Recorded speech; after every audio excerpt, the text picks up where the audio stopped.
माऊली, नशिबाची वाट ही कायम बुद्धिबळातल्या उंटासारखी असते, नेहमी तिरपी. हा, पण म्हणून येणारं फळ तसंच असतं असं नाही. अर्थात कधी ते चढत्या क्रमानेही मिळतं, कधी ते उतरणीला लागलेलं असतं. म्हणून आपण कोणतीही हाव न धरता पदरी असेल त्याचा स्वीकार करावा.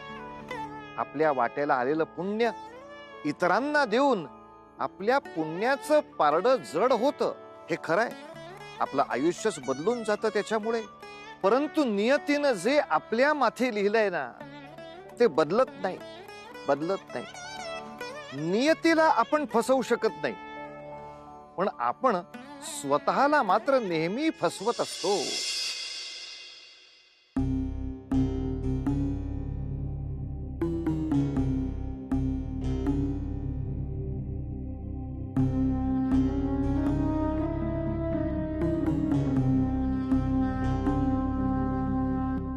प्रणाम महाराणी. या नकाशात दिलेल्या मार्गानुसार भुयार खणून झाले आहे.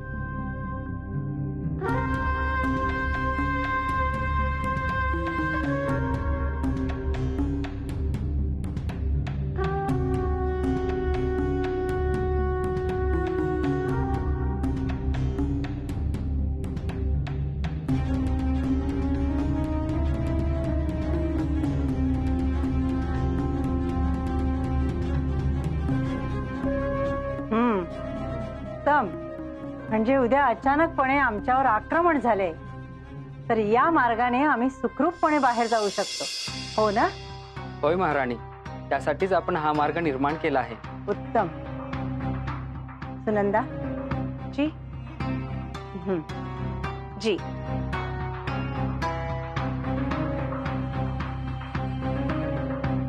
तू केलेल्या कार्याचे हे तुला बक्षीस. येतो महाराणी. हा, या कार्याची वाच्यता कुठेही होता कामा नये. होय महाराणी. आणखी एक, ज्या मार्गाने तू आलास त्याच मार्गाने परत जा आणि या परिसरात पुन्हा कधीही दिसू नकोस. होय महाराणी, आपण निश्चिंत असावं.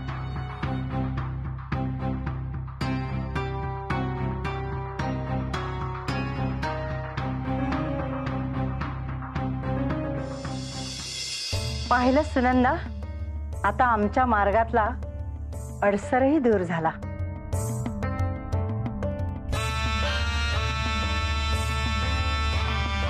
आता साहुरीच्या गर्भातील आमचा पुत्र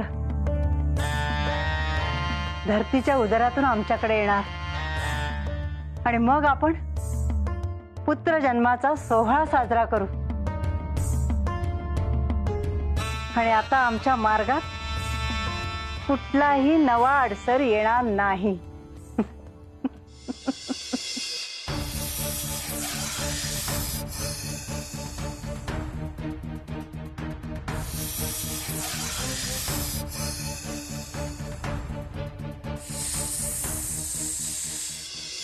या महाराणी,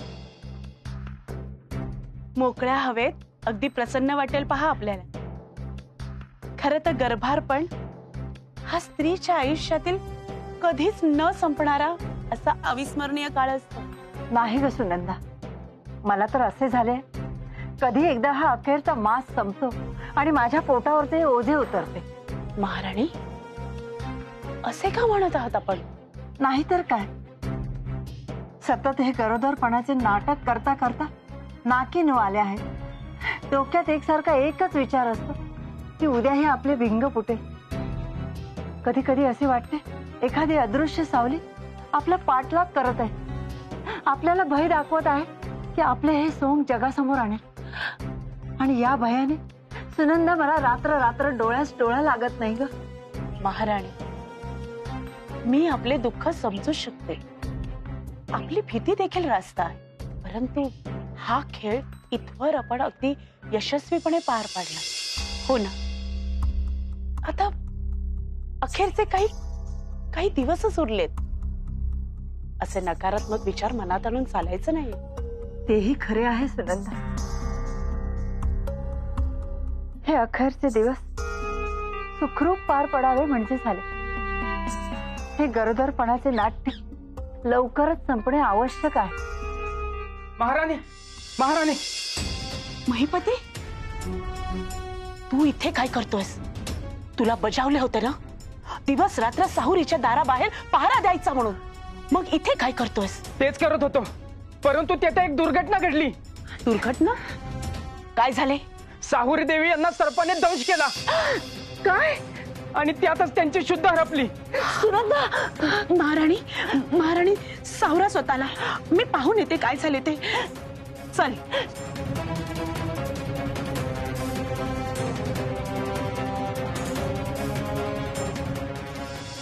सदानंद, सदानंद, अरे काय झाले? बोल ना. अरे असा का बसलायस? साहुरी, साहुरी, साहुरी, साहुरी, हे साहुरी, साहुरी बाळा उठ. असं नको करूस, उठ. साहुरी, सदानंद, अरे बसून काय राहिलायस? वैद्य बुवांना बोलावणार ना. वैद्य बुवा येऊन गेले आणि औषध दिले. तिने खाल्लं. उद्या सूर्योदयापर्यंत तिला जाग नाही आली तर तर काय? अरे बोल ना, तर काय? तर तिच्या जीवास धोका आहे. आणि तिच्या गर्भात असलेल्या अपत्याला देखील.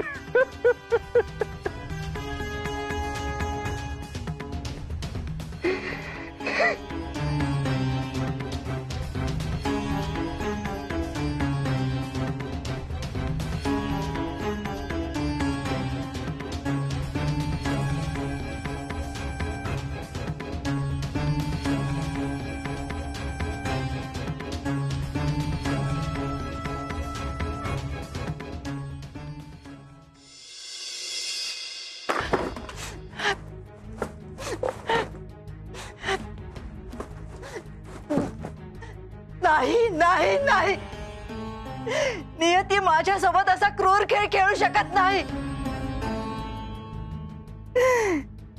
त्या सावरीच्या अपत्यास काही झाले तर, ते अपत्य या जगात येण्याआधीच नाहीसे झाले तर, तर, तर माझे काय होईल? त्या जगाला, या सृष्टीला मी काय उत्तर देऊ?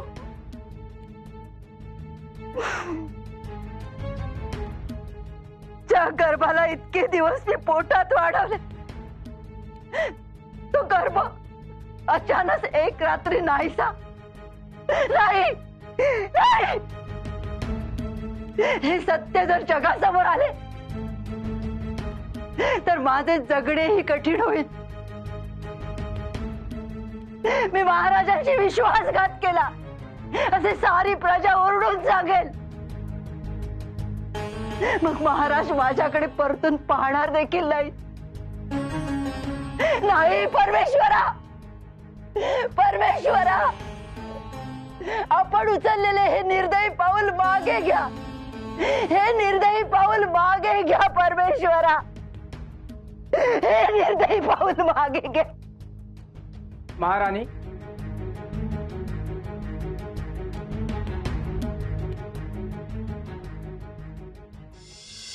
आत या. प्रणाम महाराणी. काय आहे? अशी वार्ता आहे की साहुरी देवी यांची प्रकृती अद्याप अस्थिर आहे. त्या अजूनही ग्लानीतच आहेत.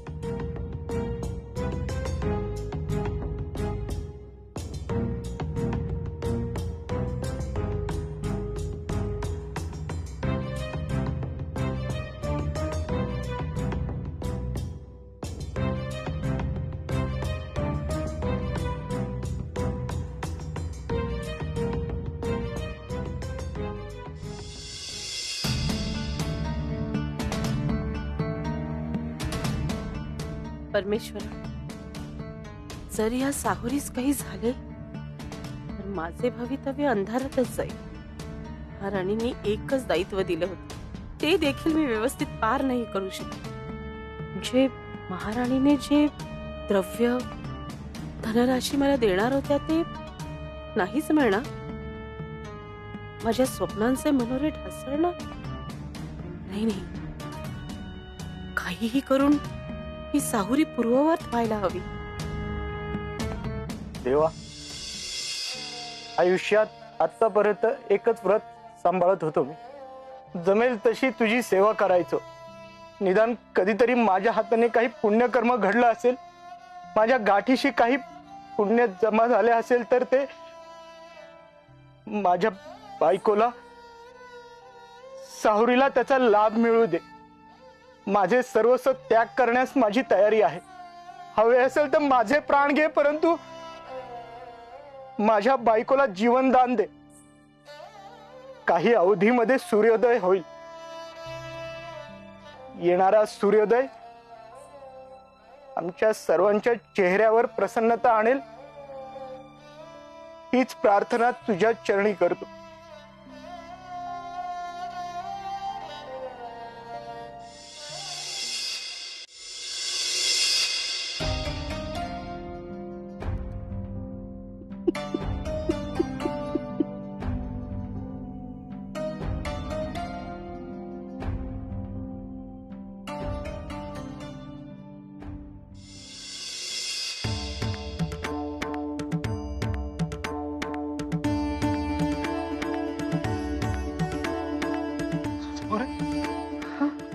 ताई, ताई तिला जाग आली, ताई तिला जाग आली.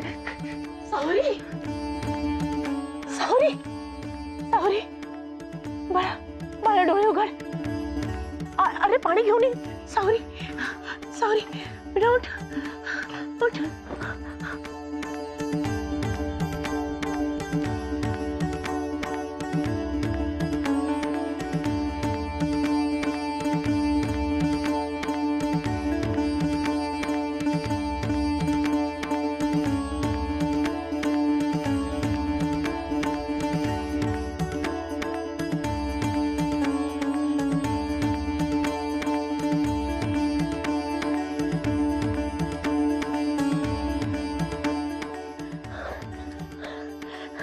सारे काही ठीक आहे. आता सारे काही ठीक आहे. चिंतेचे काही कारण नाही. मी देवळामध्ये नारळ ठेवून येते. हा,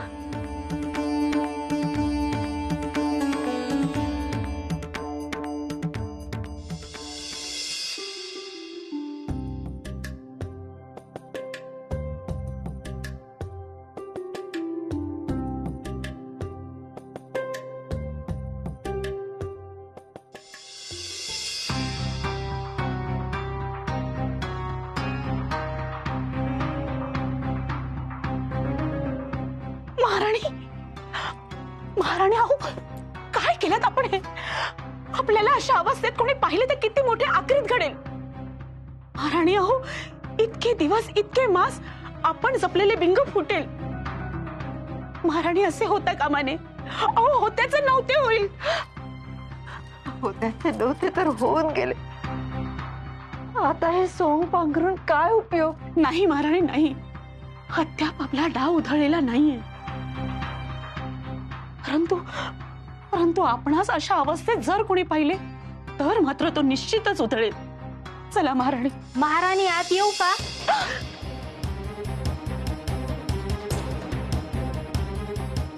थांबा. कोण? काय आहे? एक वार्ता सांगायची आहे. महाराणी अद्याप विश्राम करत आहेत. काय वार्ता आहे? महाराज काही क्षणातच येणार आहेत. त्यांनीच हा निरोप देण्याचे सांगितले. मी महाराणींना निरोप देईन. तू ये.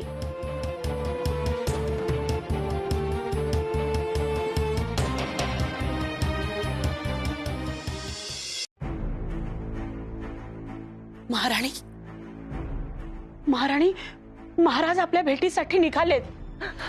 हो महाराणी, आपली अवस्था मी समजू शकते. मान्य आहे, गेल्या काही क्षणामध्ये नियतीने अनेक नाट्य घडवून आणले. परंतु महाराणी, सावरी शुद्धीवर आली. हो, आणि त्याहूनही आनंदाची वार्ता म्हणजे तिच्या गर्भामध्ये असलेलं आपलं अपत्य अगदी सुखरूप आहे. काळजी नसावी. महाराणी, आपल्याला हे नाट्य असे चालू ठेवावे लागेल, नाहीतर फार मोठा अनर्थ घडेल. तू हे सारे सत्य सांगतेस ना? की माझ्या मनाची समजूत काढण्यासाठी? नाही महाराणी, अहो मी एक स्त्री आहे आणि आणि मातृत्वाच्या ओढीने आतुर झालेल्या एका स्त्रीशी मी कधीही कपट नाही वागणार. विश्वास ठेवा माझ्या. महाराजांनी आपल्याला अशा अवस्थेत पाहिले तर सारे काही नष्ट होईल. महाराणी चला. महाराणी, सुनंदा,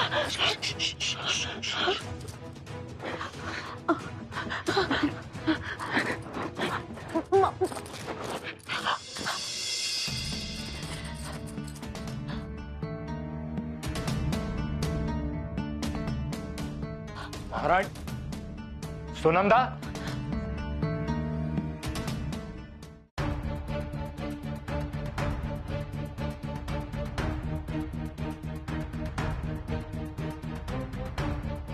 सुनंदा, या अशा भूमीवर निद्रिस्त का झाल्यात? महाराणी कालपासूनच येथे निद्राधीन झाले आहेत. काय तुझी मती गुंग तर झाली नाही ना की तुला तुझ्या कार्याचा विसर पडलाय?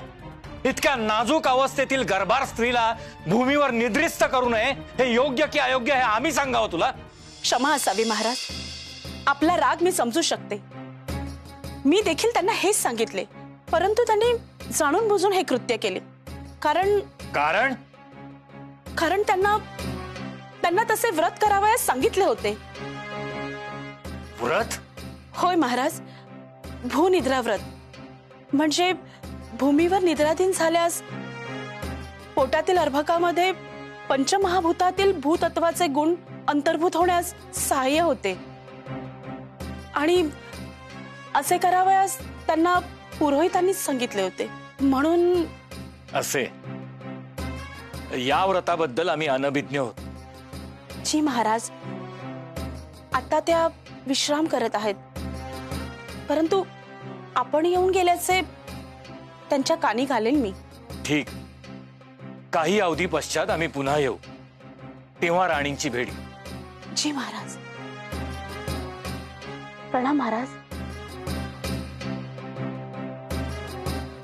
आता महाराज पुन्हा कक्षात येण्या अगोदर हे नाट्य नीट वठवले पाहिजे. माऊली, विनाशकाले विपरीत बुद्धी हे वचन आपण ऐकलंच आहे. अति हाव, अति स्वार्थ याचं फलित कधीही सुखावह होत नाही. उलट जे आपल्यासाठी बनवलेलं नाही त्याचा जर आग्रह धरला तर मग तो हट्ट, तो आग्रह आपल्यालाच घेऊन बुडतो. उलट सत्याचा सारासार विचार करून जर आनंदानं स्वीकार केला ना तर मग आपलं आयुष्य आनंदात आणि समाधानात व्यतीत होऊ शकतं. अहो, अति तिथं माती, हीच तर नियतीची खेळी असते. ती दीपिका ते दुसऱ्या स्त्रीचं अपत्य आपलंच म्हणवून घेण्यासाठी काय काय करतीये. हरे राम. पण याच्यामध्ये जरी तिला यश मिळालं तरी आपल्यासाठी ती दोषी असेलच ना. तो तिचा अपराध जगासमोर येईल का? काय होईल त्या साहुरीचं पाहू पुढील भागात. पण तोपर्यंत उतू नका, मातू नका, घेतला वसा टाकू नका.